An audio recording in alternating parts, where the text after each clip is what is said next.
balvā izspēlēsim jaunu ledus urbi ar adapteri priekš skrūvpistoles. Hei, sveiciens! Sveiciens jaunajā Neasakas 2025. gada sezonā. Šis ir pirmais sezonas video. Šodien ir 5. janvāris. Un kamēr vēl gaidam ledu, kamēr vēl īsti nevar uzkāpt Latvijā nekur viņam virsū, tikmēr parunāsim par tādām lietām, kas tad, manuprāt, būtu jāņem līdzi makšķerējot, ko būtu jāievēro, kādas drošības pasākumus un kāds ir mans optimālais komplekts, kas varbūt arī jums noder, ja jūs piekopjat tādu pašu makšķerēšanas stilu kā es.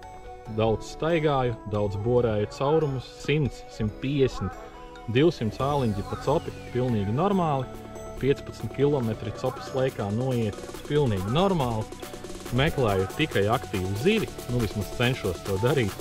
Un pamatā tas ir 99 gadījumos, tas ir tikai un vienīgi plēsēt. Labs ir, garumā nevilkšu, secīgi pastāstīšu, kas un kā. Aiziet! Ragava!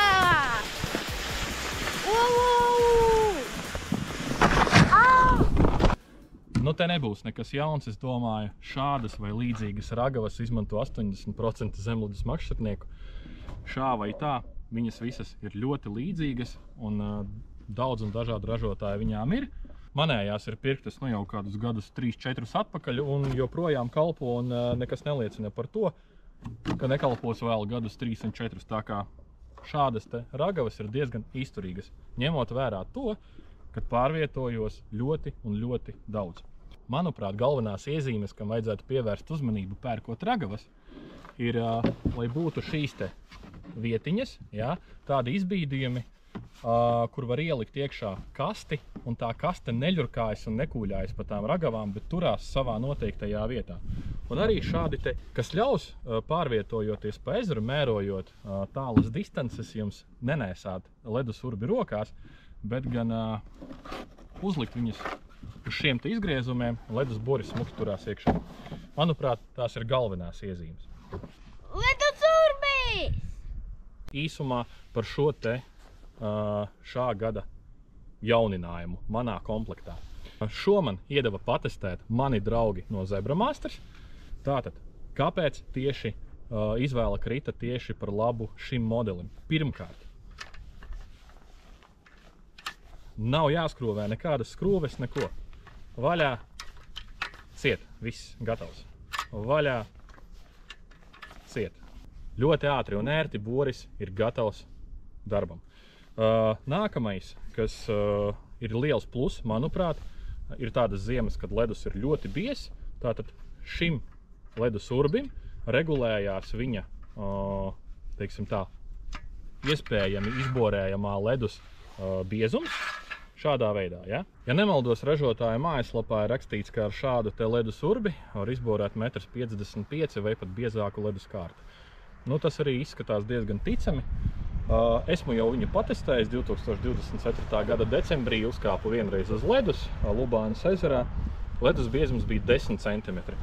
Un var jums droši pateikt, ka ar tik asu bori, kurš ņem tik ātri ledu, vēl nekad neesmu strādājis, 10 cm tiek izrukti 4 apgriezienos, maksimums 4,5.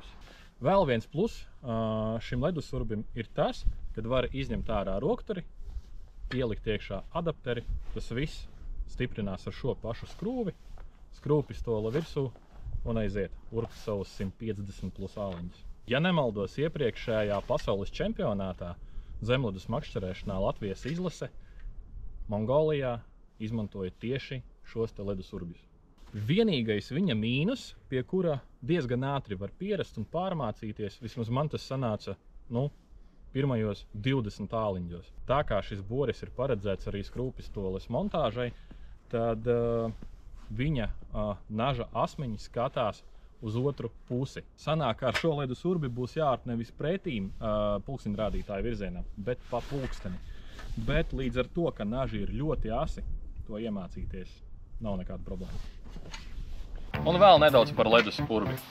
Sadarbībā ar maniem draugiem Zebra Master jau nākamajā epizodē uztaisam nelielu konkursu. Balvā izspēlēsim jaunu ledus urbi ar adapteri priekš skrūppistoles. Visas konkursa nosacījumus varēsiet redzēt nākamajā video, tāpēc nepalaidiet garām.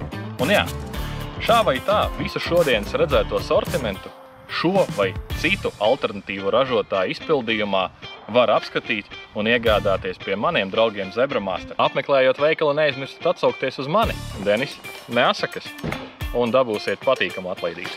Netī, kā šī ir pa kasti? Divos vārdos par makšķerēšanas kasti. Šī man jau ir kādus, 5 vai 6 gadus. Es domāju, ka šādas ir jebkuram ražotājam šā brīža. Jebkādās krāsās, ļoti daudz to modeļu ir. Viss, kas man ir vajadzīgs, tur lien iekšā, jo saprotiet, jo lielāka kaste, jo vairāk mantu. Var arī piebāzt 3 reiz lielāku pilnu.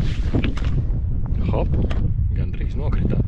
Šajā gadījumā runa iet tieši par mobilitāti, jo, kā jau teicu, lieli gabali, daudz kilometru, daudz āliņu. Tātad visam jābūt vieglam un kompaktam. Tāpēc mana izvēle ir tieši šāda tipa makšķerēšanas kaste. Drošībā! Tātad nedaudz par drošību. Nestāstīšu jums ne par peldošajiem kombinzoniem, jo tos visi nevar atļauties un daudz uzskata, ka tāpat viņi nepalīdzēs. Ja? Nestāstīšu par to, ka uz plāna ledus iet nevajadzētu. Tāpat atradīsies kāds, kas neklausīs nevienu un būs ļoti nepacietīgs. Šoreiz pastāstīšu par 3 tādām lietām, kuras, manuprāt, ir obligātas ejot uz ledu. Pirmkārt, tie ir dzelkšņi. Ja? Viņi ir dažādos izpildījumos, es domāju, jebkurā arī makšķerēšanas veikalā viņi ir. Man ir šādi ļoti veci, gadus 10 vismaz veci. Vienmēr man ir vai nu kabatā, vai nu, ja ledus ir 7, 10 līdz 15 centimetri, vienmēr man ir uz kakla un iekškabatā. Lai jebkurā brīdī es viņus varētu izņemt ārā un durt iekšā ledū. Otra lieta ir šīs te striķis. Jā. Manā gadījumā tie ir 10 metri ar ļoti ātri atsienamu mezglu, kurš arī sasalšanas brīdī, kad, teiksim, mezgls apsalst, viņu ir ļoti viegli atsiet vaļā. Ja? Tās ir, principā, 2 sekundes.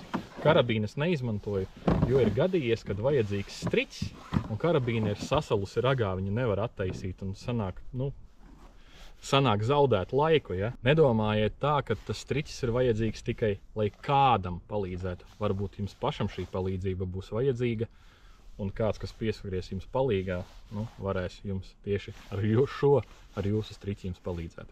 Un trešā lietiņa ir šie te dzelkšņi uz jūsu zābakiem vai apaviem, ar kuriem jūs ejat uz ledu. Vairāk kārtēji esmu redzējis, es domāju, ka jūs arī šo te bildi, kad ledus ir pilnīgi gluds, varbūt pat slapšs, ja, ļoti slidens, un makšķernieki kā pingvīni slidinās pa to ledu. Šādi slidinoties var, piemēram, nepamanīt āliņģi, ja, aizķerties ar kāju un dabūt slapjo buču no ledus. Ticiet man, ja jūs esat pāris kilometru attālumā no krasta, tad nebūs baigi patīkami iet uz mašīnu ar pārsistu degunu, vai nedod Dievs vēl pārsistu tik stipri, ka būs jāliek šuvis virsū. Ja? Viņas neaizņem daudz vietas, ir nopērkamas jebkurā makšķerēšanas veikalā, jebkādos veidos, uz, man liekas, jebkādiem apaviem. Vienkārši iemetam iekšā kastē, ragavās, un esam droši par to, kad kāja nepaslīdēs.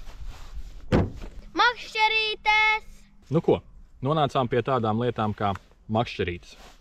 Jā, izmantoju diezgan daudz makšķerītes, diezgan daudz man ir vienmēr līdzi, jau sagatavotas, kā teikt, apāķotas, ja, jo ļoti daudz copas laikā mainu mānekļus, meklēju krāsas, meklēju pareizo spēli, pareizo mānekļa izvēli, jo ļoti bieži tas asaris, ja, vai tā līdeka ir ļoti kūtra un jāatrod tieši tajā dienā vajadzīgo mānekli. Tātad pārsvarā man ir 4. Ja. Šāda te, es domāju, šo makšķerīti pazīst visi. Pāris gadus atpakaļ tas bija riktīgs bestsellers, tagad viņas var iegādāties visos makšķerēšanas veikalos zem ļoti daudziem brendiem. Tātad viņa sastāv no 3 sekcijām, ir arī 2 sekciju varianti. Ja. Spicīte šīte ir no oglekļa, ja, no karbona, es tā teiktu, ļoti skanīga, nederēs ļoti smagiem balansieriem, bet tādiem vidējiem. Otrā ir šāda, ļoti līdzīga, tikai aizvērtais tips, jā, un 2 sekcijas. Godīgi sakot, šo es izmantoju vairāk. Tūlīt pastāstīšu, kāpēc. Šī makšķerīte man ir jau pa pēdējiem 3 gadiem kāda 8. Jo katru sezonu es pamanos aplaust kādas 3. Pārsvarā 5 laikā, ja nu gadījumā tiek ķerti asari un pēkšņi bāc un paņem līdeka, ja, kā cērt, tā principā ir pušu.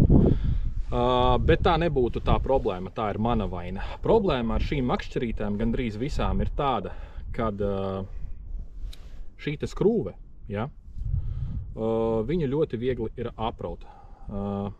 Pieskrovējot klāt šo kaseti, ja sanāk nedaudz pa stipru pārvilkt šo te plasmasas vītni, jūs vienkārši apraujat šo uzgrieznīti un vairs viņš nepiespieš šo kaseti un viņa vienkārši 5 laikā jums sāk griezties, tāpēc jau man arī aprauta viņa ir uz šīs makšķerītes, bet no iepriekšējās ir uzskrūvēta otra skrūve, kas, teiksim, ļauj nofiksēt to kasetes stāvokli.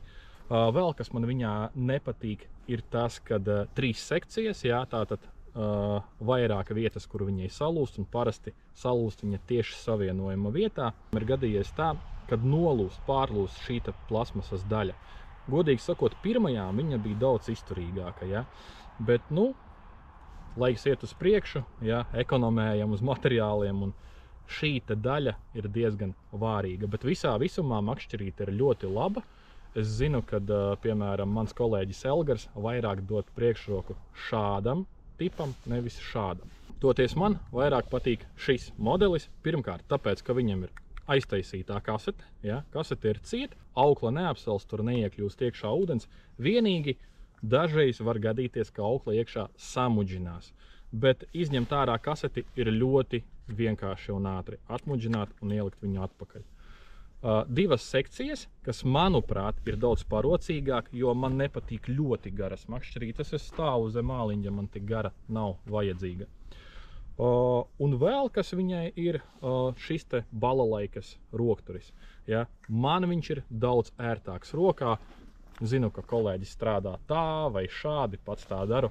Man daudz ērtāk, jo es parasti strādāju cimdā, paņemt visu makšķerīti šādi te rokās, lai man te vēl nav rokturis un izbīdījums. Man šis modelis liekas daudz parocīgāks. Nu un visbeidzot, visparastākā makšķerīte, kurai ir noņemts galējais riņķis, uzlikts kembriks, ja, šādu te makšķerīties izmantoju pārsvarā ar blitkiņām, ar mazām blitkiņām, jo kūtrā asara copi daudz vieglāk ir pamanīt tieši uz kembrika. Nu, tas tā, manuprāt. Pagājuši gadu pamēģināju un ļoti iepatikās šāds te makšķerītes tips. Principā makšķerītei nav kasetes, ja, un visa aukla tiek uztīta starp tādiem kā āķiem. Ideāli der nedziļiem ezeriem, nedziļām ūdens tilpnēm, es teiktu, līdz 5 metri. Šāda derēs arī lielākiem balansieriem, ja, jo, kā redzams, teiksim, viņa spicīte nav tāda plāna, tieva, ja, bet skanīga ļoti ir. Manā gadījumā ir šāda, bet makšķerēšanas veikalos esmu redzējis daudz un dažādu citu brendu makšķerītes. Ja. Manā kastē viņa tagad ir visticamāk uz visu mūžu, neliels izmērs, kompakta, man patīk. Ļoti daudziem šīs makšķerītes nepatīk tieši dēļ šī te kasetes tipa. Kāpēc nepatīk? Tāpēc, kad bieži aukla nomūk no āķiem un samudžinās un izkrīt ārā un te karājas viņa visādi, bet ir viens lifehacks. Kā var šo problēmu ļoti vienkārši novērst? Jūs paņemat jebkuru gumīņu, sasienat 2 mezgliņas, un tad, kad iztinat sev vajadzīgu auklas garumu, jūs paņemat aiz šīm te lipiņām 2 un vienkārši uzvelkat virsū viņu uz auklas. Tādā veidā jūs nofiksējat auklu un nekur nost viņa vairs nekrīt. Tātad, kas attiecās uz smago artilēriju, smago ziemas makšķerīti. Pagājuši gadu iesāku, šogad visticamāk turpināšu izmantot šo te komplektu no akaras ar visām 4 spicītēm un nedaudz par spoli. Šogad mani draugi no Zebra Masters ir man iedevuši patestēt šādu te spolīti no Berking. viennozīmīgi izskatās nesliktāk kā dārgākiem brendiem. Un uz pirmo acu skatienu arī izpildīta ļoti kvalitatīvi. Domāju, ka šis man būs ļoti labs palīgs Daugavas un ne tikai Daugavas zandarta ķeršanā šogad. Šito! Kas tie tādi ir? Tie taču ir super mānekļi. Kas attiecās uz ziemas mānekļiem, gan lieliem, gan maziem. Par mānekļiem sīkāk neko nestāstīšu. Varbūt, ja būs interese, rakstiet apakšā komentāros. Uzfilmēšu atsevišķu video, kur konkrēti izskatīšu, pastāstīšu par maniem mānekļiem, kuri no viņiem bija viszivīgākie pagājušajās sezonās, kurus vairāk izmantošu šo sezonu, kuriem dotu priekšroku, kādām krāsām, izmēriem, formām. Bet, ko varu pateikt viennozīmīgi, ziemā meklējot plēsēju, jūsu kastītē jābūt dažādiem mānekļiem. Visādās krāsās, visādās formās un izmēros. Tiešām ir vairāk kārtēji pierādījies, kad ar kolēģi pusdienu meklējam nevis pareizo formu, nevis pareizo izmēru, nevis ražotāju, bet, piemēram, krāsu. Un, ja, piemēram, runa iet par blitkām, bieži vien ir pierādījies tā, ka blitkas ar piekaramo āķīti uz ķēdītes strādā daudz labāk nekā ar parasto trīsžubu. Kāpēc tā? Neviens izstāstīt nevar. Kas tam asarim, zandartam un līdekai galvā, Dievs vien viņu zina, bet pierādījies viennozīmīgi. Jo vairāk mānekļu kastītē, jo lielāks sortiments, jo lielākas iespējas ātrāk atrast atslēdziņu. Protams, tie mānekļi arī jāmaina biežāk. 2 vārdi par zābakiem. Torvī arī šogad būs mana izvēle. Kā redzat, tādi netīri panēsāti. Tieši tā, šie man ir jau no pagājušās sezonas. Nonēsāju viņas pēdējās kādas, 5-10 copes, plus ragos mežā, plus vēl visādos mājas darbos, tā kā šie zābaki jau nogājuši neviena 100 kilometru, un nekas ar viņiem nav noticis. Zole nav nodilusi, iekšējā zeķe nav izdilusi, neesmu viņu paņēmis līdzi, jo viņa žāvējas. Jā, vienīgais, kas jāatcerās par šiem visiem zābakiem, zeķe strādā kā tāda termoveļa, viņš tāds no membrānas materiāla, un pēc katras copes zeķi ir jāņem ārā un jāžāvē. Tādā veidā viņi jums kalpos ilgi un dikti. Tāda mums sanāca šī jaunā gada pirmā epizode. Domāju, tīpaši tiem, kas tikko sāk savas zemludus makšķernieka gaitas, daudz kas būs pamācošs un vērā ņemams. Kā arī varbūt citiem būs ko atcerēties. Labs ir, tiekamies jau pēc 2 nedēļām, domāju, ka jau uz cietā ledus un neasakas!